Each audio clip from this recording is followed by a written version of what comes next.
Shalom saudara yang kasih oleh Tuhan. Jumpa lagi dengan saya di programnya Belajar Apa ya. Saya berdoa saudara dalam keadaan baik, dalam keadaan penuh semangat, sehat, dan tetap menikmati sukacita Allah. Nah saudara yang kasih oleh Tuhan, pernahkah saudara bertanding ya, entah dalam bidang apapun, dalam bidang olahraga, bertanding dalam sains mungkin barangkali ya. Harapan utama kita adalah menang. Ya, saya pernah ikut pertandingan-pertandingan ya. Mulai dari waktu SD, SMP itu ya, bertanding bulu tangkis, bertanding sepak bola, bertanding hal-hal yang lain. Harapan saya dari rumah, sudah semangat, sudah latihan, sudah berdoa begitu ya.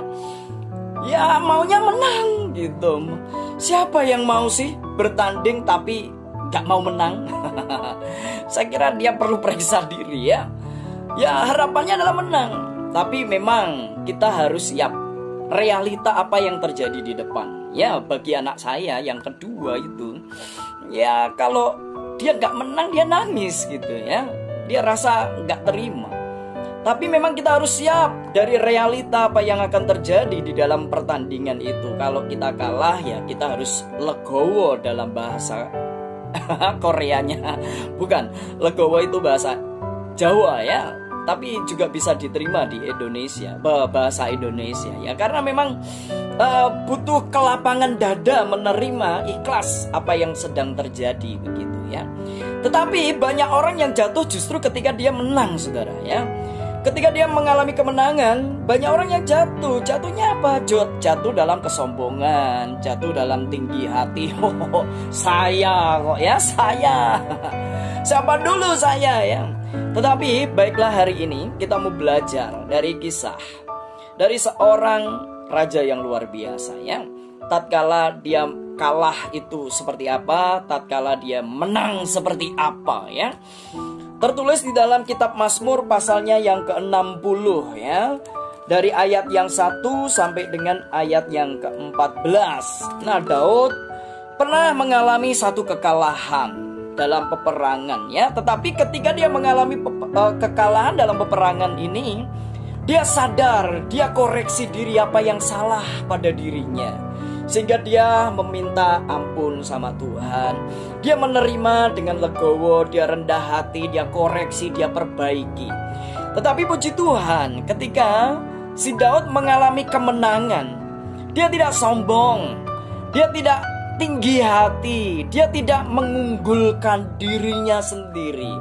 Tetapi apa yang dia lakukan? Nih, di ayat yang ke-13 sampai yang ke-14 dia katakan demikian. Berikanlah kepada kami pertolongan terhadap lawan, sebab sia-sia penyelamatan dari manusia.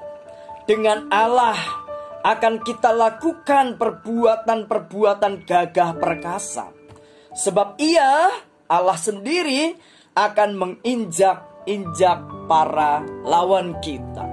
Nah saudara-saudara yang dikasihi oleh Tuhan, pertandingan apa yang sedang kita hadapi hari-hari ini ya?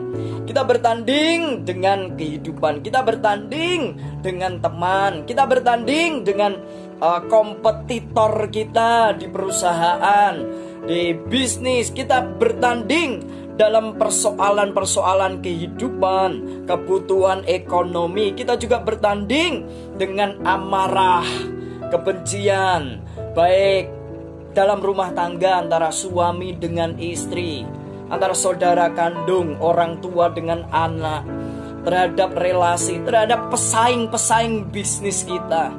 Kalau kita kalah, kita marah, kita jengkel, kita maunya menang, kita tidak mau ditempatkan sebagai posisi yang lemah, kita marah gitu ya. Tetapi saat kita menang, wah rasanya besar kepala, kita menjadi orang yang sombong, kita tinggi hati. Kalau bukan saya, kamu gak bisa. Nah gitu ya. Maka mari kita belajar seperti Daud. Tatkala dia kalah, dia koreksi diri, dia tenangkan hati, dia rendahkan diri, dan dia terima dengan legowo. Lalu dia perbaiki akan keadaannya, dia perbaiki semua kelemahannya. Dan ketika dia menang, Dia percaya bahwa kemenangan itu bukan dari kemampuannya sendiri, bukan dari kehebatannya sendiri, tetapi oleh karena tangan Tuhan.